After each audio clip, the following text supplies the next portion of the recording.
Hi, everybody. Hi. Welcome to Debbie and Logan's Mom and Son blog. We're so happy that you're here to join us today. We have a lot of questions from you, and we hope they keep coming in because your questions are a source for our blog, and we love answering them. And that leads into our next question, which is, what inspires you?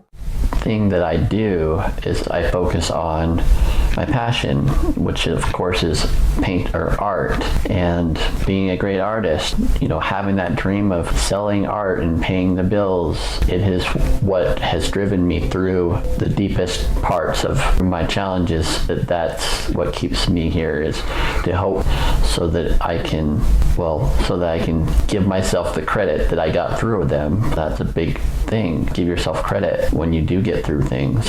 Focusing on the passion. My whole reason to live is sharing getting pride from getting through it. That's ridiculous, but it's kind of true, right? Right. So the thing that really keeps me going, honestly, is that I get a lot of pride in going forward. I get a lot of pride getting through something and finding a way through it and not quitting and not giving up. I rely on that pride, and I feel that even if I were to die, I'm not totally sure, but I think that wouldn't want to go to the other side and someone's like, man, you almost had it. Like that was close. Depending on what your beliefs are, I guess it's kind of hard to say. I feel like I would not necessarily be judged by something or someone else, but I would still feel it when I'm gone, and I would be very disappointed. Feel like I don't want to say I would feel like I failed, because that doesn't help those that are suicidal to say that they're failures. Sometimes the most courageous thing you can do go, nope, that's not the option. This is the other option of painting or taking a nap or texting a friend or binging on Netflix. These are the things that I turn to. Eating baked goods. Comfort foods. Yeah, just anything that gives me pleasure. Obviously, you have to be careful. Mm-hmm. I have been addicted to things. I have that gene, basically, and so I have to be conscious of that. Mainly, I just focus on, I have a few vices, and that helps me get through things. Whether they're good or not, it's not, that is how I get through things. So they're my tools to get through things.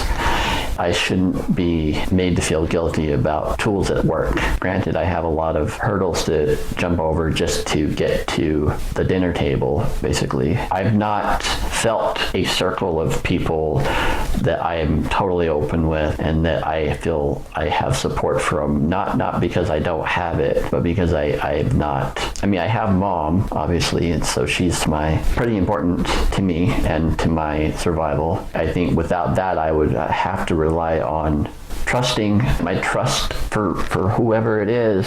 Your trust is the only trust that you're ever going to have, and you can say, oh, I don't trust that, or I don't trust this, and it's like you have an instinctive trusting ability that is your own, and you can go, I'm going to trust this, and if something bad happens, I trust, that's it. I can't do any more than trusting that something is going to be there for me, or something is going to be safe for me. I have to just trust that I know what I'm doing, or trust that I know who I don't want to be around. Trust that I know that I don't want to do certain things because they're uncomfortable or whatever. You have your limit that is really not, you can sort of increase it and decrease it a little bit, but you have your general foundational trust limit that you probably built as a child. You can lean on that knowing that whatever happens, it's like, man, that's like a volcano erupting. What can you do?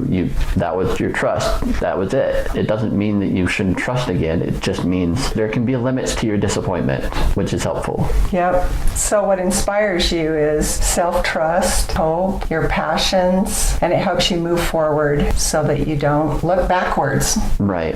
Well, what inspires me is inspiring you. I love reading personal growth books, spiritual growth books. Whenever I'm down, I go find a uplifting YouTube video to watch or a TED Talk, or I just listen to a really good novel. novel while I'm doing my chores or exercising, because that's hard when you have MS, but I got to keep my muscles strong. So I'll watch a chick flick or I'll listen to a novel. I love playing with videos, photos, and I love making quote photos and posting them on social media. And it doesn't matter how many likes I get. I just feel inspired putting it out there, knowing that somebody saw it. And it just might be exactly what they needed to help lift their spirits or help them through something. That's what inspires me. Thank you so much for being with us today. Thank you. We'll see you next time.